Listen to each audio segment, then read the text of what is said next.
அனைவருக்கும் வணக்கம். Welcome to our channel. இன்னைக்கு நம்ம பார்க்கக்கூடிய கோயில் திருச்சி மாவட்டத்தில் இருக்கக்கூடிய பிரம்மாவுக்கு பேர் பெற்ற ஒரு ஸ்தலமாக விளங்கக்கூடிய பிரம்மபுரீஸ்வரர் கோயிலை தான் இன்னைக்கு இந்த வீடியோவில் நம்ம பார்க்க போகிறோம். வாங்க வீடியோக்குள்ளே போகலாம். இந்த கோயில் திருச்சியிலிருந்து 15 கிலோமீட்டர் தொலைவில் அமைஞ்சிருக்கக்கூடிய திருப்பட்டூர் அப்படின்ற ஒரு கிராமத்தில் தான் இந்த ஆலயம் அமைஞ்சிருக்கு. இந்த ஆலயத்தை எப்படி அடையலாம் பார்த்திங்கன்னா, சத்திரம் பேருந்து நிலையத்திலேருந்து இந்த ஊருக்குனே தனியாக பஸ்ஸஸ் அவைலபிள் இருக்குது. அது இல்லைனாலும் திருச்சி டு பெரம்பலூர் போகிற வழியில் சிறுகனூர் அப்படின்னு ஒரு கிராமம் இருக்குது. அங்கே இறக்கினாலும் 3 இல்லை 4 கிலோமீட்டர் தொலைவில் தான் இந்த ஊர் அமைஞ்சிருக்கு. அங்கே ஷேர் ஆட்டோ அவைலபிள் இருக்குது, டாக்ஸி ஆட்டோஸும் அவைலபிள் இருக்குது. ஸோ நீங்கள் இங்கே இருக்கக்கூடிய பிரம்மபுரீஸ்வரர் கோயிலை அடையலாம். இப்போ நம்ம பார்க்குறது தான் பிரம்மபுரீஸ்வரர் கோயிலோட கோபுரம். இந்த கோபுரம் 7 அடுக்கு நிலைகளை கொண்டது.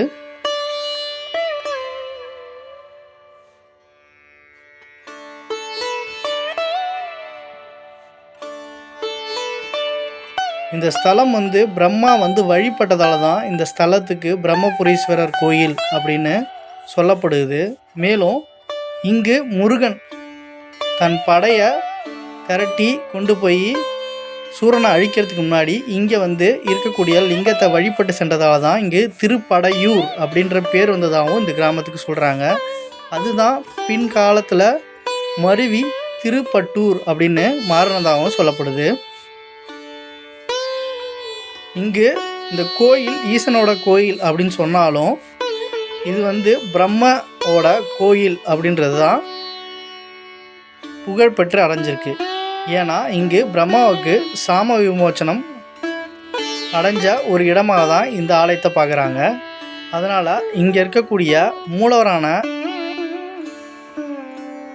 ஈஸ்வரருக்கே பிரம்மபுரீஸ்வரர் அப்படின்னு தான் பேரே வந்திருக்கு. இங்கே இருக்கக்கூடிய அம்மைக்கு பிரம்ம நாயகி அப்படின்னு பேர் வந்ததாகவும் சொல்லப்படுது. இதுதான் நம்ம கோயிலுக்குள்ளே போன உடனே நமக்கு கொடிமரமும் நமக்கு காட்சி அளிக்கும்.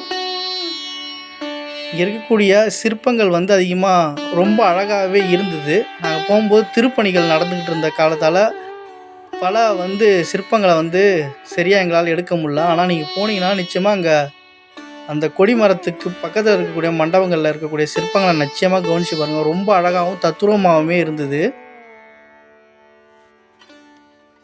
நம்ம இந்த கொடிமரம் மண்டபத்தை தாண்டி நம்ம உள்ளே போனால் முதல்ல நம்மளை வரவேற்கிறது பிரம்மபுரீஸ்வரான மூலவரை தான் நம்ம தரிசிக்க முடியும். இவருக்கு பிரம்மர் சாவ விமோச்சனம் கொடுத்ததால் இவருக்கு பிரம்மபுரீஸ்வரர் அப்படின்னு இங்கே பேர் வந்ததாகவும் சொல்லப்படுது. அடுத்து அங்கேருந்து இடதுபுறமாக மண்டபத்தை கடந்து வந்தால் இங்கு பிரபலமடைந்ததாகவும் சொல்லப்படக்கூடிய பிரம்மாவுக்கு தனி சன்னதியில் தனி மண்டபத்தில் பிரம்மாண்ட சிலை அமைச்சு வச்சுருக்காங்க.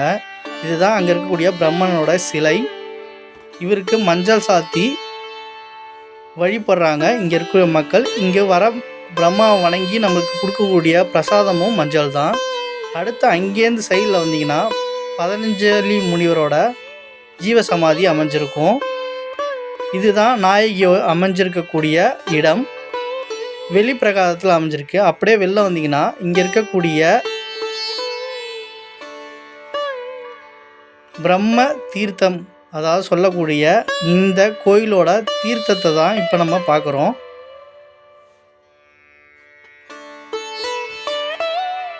இங்கே பிரம்மன் வந்து சாப விமோச்சனம் பெற்ற இடன்றதால இங்கே அவருக்கு பிரதிஷ்டை செய்ய சிவன் வந்து அவருக்கு பிரதிஷ்டை செய்ய சொல்லி 12 லிங்கங்களை வந்து பிரம்மா இங்கே பிரதிஷ்டை செய்து 16 பட்டை கொண்ட சோஷ்டீஸ்வரர் அவரை வணங்கி தன்னோட சாப விமோச்சனத்தை அடைஞ்சாரு அப்படின்னு சொல்கிறதால தான் இந்த இடத்துக்கு பிரம்மபுரீஸ்வரர் கோயில்னு பேர் வந்தது. அதுதான் இந்த கோயிலோட வரலாறு. மேலும் இங்கே இருக்கக்கூடிய இப்போ நம்ம பார்க்குறோம்ல கைலாசநாதர் ஆலயம் அப்படின்னு போட்டிருக்கு. ரொம்ப ரொம்ப பழமையான கோயிலாக இருக்கும். இது போல் இது தஞ்சைக்கு முன்பாகவே கட்டப்பட்டது அப்படின்னு சொல்கிறாங்க. இந்த ஆர்கிடெக்சர் நான் ஜூமில் காட்டும்போது பார்க்குறேன். ரொம்ப கோயில் வந்து ரொம்ப பழமையான ஆர்கிடெக்சரில் தான் இருந்தது. ரொம்ப அழகாகவும் இருந்தது. சிற்பங்கள் எல்லாமே ரொம்ப ரொம்ப அழகாகவே இருந்ததுன்னு சொல்லலாம். இது வந்து தஞ்சை பெரிய கோயிலுக்கு முன்பாகவே இது வந்து கட்டப்பட்டது அப்படின்னு சொல்கிறாங்க.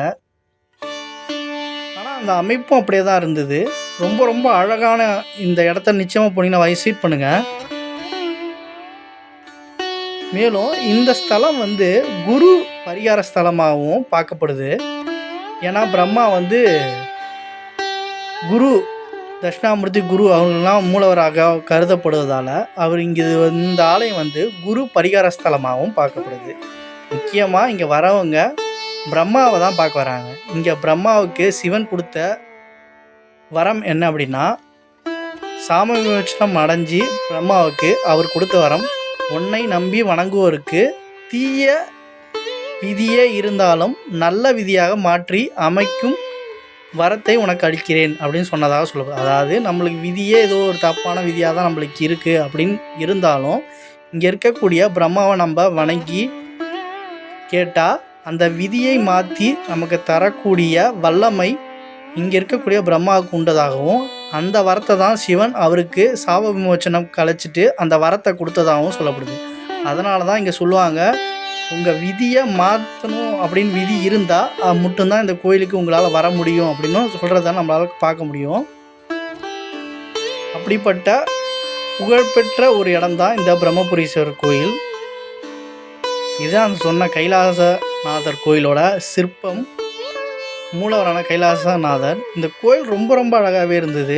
நீங்கள் போனீங்கன்னா நிச்சயமாக பாருங்கள். இதுக்கு எழுத்தாப்புலே ஒரு நந்தியோட சிலை அமைஞ்சிருக்கும். ரொம்ப அழகாகவும் தத்துரமாகவும் ஒரு அழகாகவுமே இருந்தது. ரொம்ப தத்துரமாக நீங்கள் போய் பக்கத்தில் பார்த்தா ஒரிஜினல் காளமாடு நம்ம தொடுற மாதிரி ஒரு ஃபீல் இருக்கும். அந்த அளவுக்கு ரொம்ப ரொம்ப அழகாகவே இருந்தது இந்த கோயில்.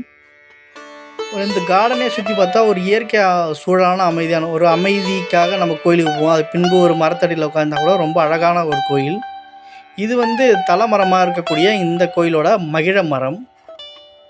இதெல்லாம் இந்த கோயிலோட சிறப்பு.